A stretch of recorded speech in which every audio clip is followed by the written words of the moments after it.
हाँ दोस्तों, साना ठाकुर। दोस्तों मैं बताऊंगा कि मतलब जैसे आपने बिजनेस किया, अभी आप अकेले हो, फिर कैसे आदमी बढ़ाएं, एक्सपेंड कैसे करें, उसको नेक्स्ट लेवल पे कैसे लेके जाएं।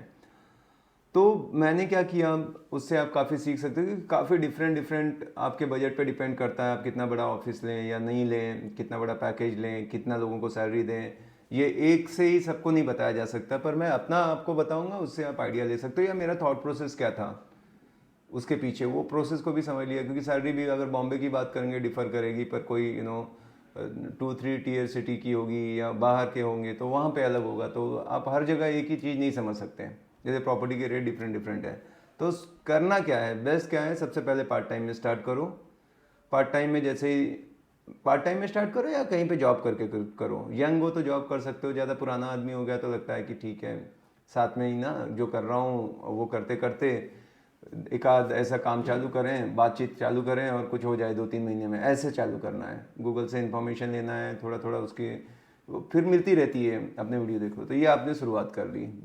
डायरेक्ट खुद का ऑफिस ऑफिस डाल के ना करें कि आपने खर्चे बहुत बढ़ा लिए, 4 लोगों को रख दिया, बोर्ड शोर्ड लगा दिया, सब कर लिया।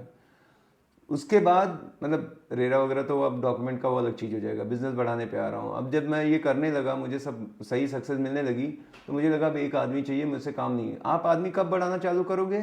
वसूल नंबर 1, जब आपसे नहीं हो रहा है, आपको लग रहा है कि यार अब इतने ज़्यादा लीड हैं, लोग आके खड़े हैं, कस्टमर खड़ा है, पर मेरे पास टाइम नहीं है, तब। ना कि पहले 4 आदमी को रख लो, अभी कस्टमर तो आने चालू होने वाले। क्योंकि नए में अगर आपने रख भी लिया 4 आदमी, आप देखो बिजनेस में लोगों को समझने में कि आपका ऑफिस है, ब्रांड है, कुछ जानने में काफ़ी वक्त लगता है। 5-6 महीने तो लग जाते हैं। यहाँ कोई दुकान भी खुली है तो आपके वो 4 लोग क्या करेंगे? शुरू में तो काम होगा ही नहीं ना इतना।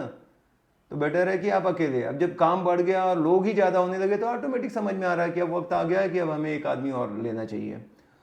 अब वो आदमी को आप फ्रेशर भी ले सकते हो या कोई कलाकार आदमी ही उठा सकते हो, जो दूसरे ऑफिस का, जहाँ पे आप गए, मिले, किसी का बंदा पसंद आया, या यू नो तो अब मैं क्या करता था, सामने जब भी कोई मुझसे आता था, काम करता था, तो मैं उसको ऑफर दे देता था। देखता था ये बंदा बहुत अच्छा काम कर रहा है, मेरे पास आया है चाबी लेने कोई काम से, तो उसको बोलता था भाई तुम्हारे नज़र में कोई अच्छा बंदा है, मुझे एक आदमी की ज़रूरत थी। और वो ये मैं जेन्यूनली पूछता था उसको, तो वो रेफरेंस दे दे तब। पर मोस्ट ऑफ द केसेस में ये होता है कि वो बंदा खुद पूछता है कि भाई क्या है बताओ ना, और वो खुद आने में इंटरेस्टेड रहता है। तो इनडायरेक्टली उससे ये बात भी कर ली मैंने, मेरा पोस्चर भी ख़राब नहीं हुआ। आप समझो हाँ क्रक्स कैसे है।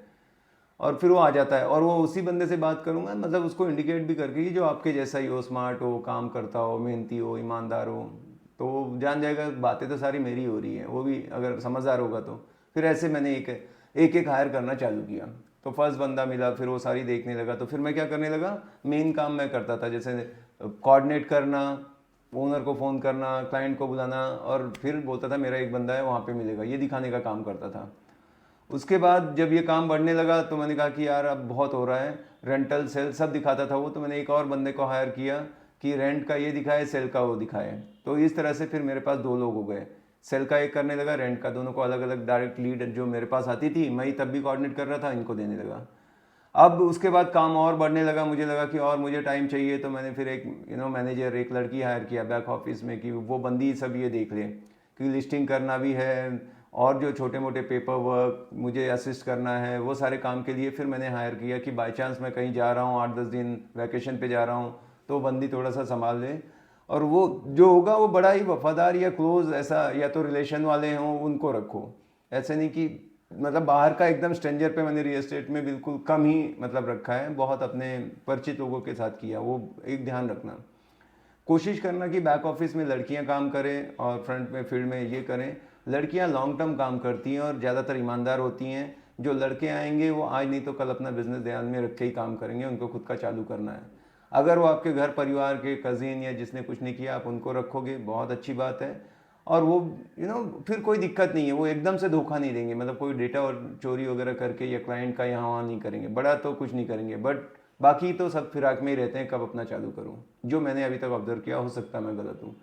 तो आप इस तरह से अब बढ़ाने लगे काम। उसके बाद अब लगा कि यार कॉलर की ज़रूरत है हमें, बहुत सारा डेटा आ गया है, अब फ़ोन करके प्रॉपर्टी निकालनी है। तो आपने फिर एक और बंदी हायर किया जो मैंने किया था, और वो कॉलिंग करके प्रॉपर्टी निकालती गई।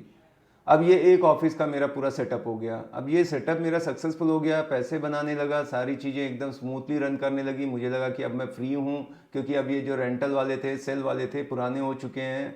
इनको मैंने सिखा दिया कि कैसे निगोशिएट करते हैं, पेपर क्या होता है, एमओयू कैसे बनता है, एग्रीमेंट टू सेल कैसे होता है, सर्डीड कैसे होता है, पुलिस वेरिफिकेशन, ये सब अभी ये सब ट्रेंड हो गए। मैं फ्री हो गया, मैंने डेलीगेट किया। थोड़ा सा आप उसमें अपने आदमी पे ही डेलीगेट करना, बाकी एकदम से नहीं कि उसको सब बता दिया हो। तो इस तरह से आप, अब ये एक सेटअप हो गया सेम, फिर मैं कॉपी करके दूसरी जगह दूसरा एक ऑफिस खोला और उसमें यही चीज़ें डालना चालू कर दिया। अब आपको तीसरे करना है। अब समझो आपको और इनकम बढ़ानी है, तो बस एक चीज़ ये कर लो कि भाई आप बड़ी प्रॉपर्टी में जाओ। समझो आप अभी 50 लाख की कर रहे थे, 75 लाख की करो, 1 करोड़ की कर रहे थे, 2 करोड़ की करो, तो ऑटोमेटिक आपका रेवेन्यू है जो बढ़ जाएगा। यही है एक्सपेंड करने का तरीका। तो इस तरह से मैंने काम किया। मैंने बेसिक्स बता दिया। आप इस पैमाने को ध्यान में रखते हुए आप चाहे जैसे इसको और बड़ा कर सकते हो। जैसे अब फिर मैंने यूट्यूब चालू किया है, तो यूट्यूब के लिए पहले जो उसी में से जो टेक्निकल एक बंदी जानती थी, उसको डिजिटल मार्केटिंग का थोड़ा कोर्स करके कराया, और अब डेडिकेटेड एक ले लिया कि अब भाई चैनल बड़ा हो गया। तो पहले वो चैनल बड़ा, रिक्वायरमेंट क्रिएट हो जाती है, ऑटोमेटिक लोड बनता है, तब बंदा हायर करो, पहले ही नहीं हायर कर लो। समझ गए? तो ये है। ये वीडियो आपको कैसे लगा? अगर अच्छा लगा है तो आप कमेंट करें, लाइक करें। मिलते हैं अगले वीडियो में। Bye bye, take care, thank you.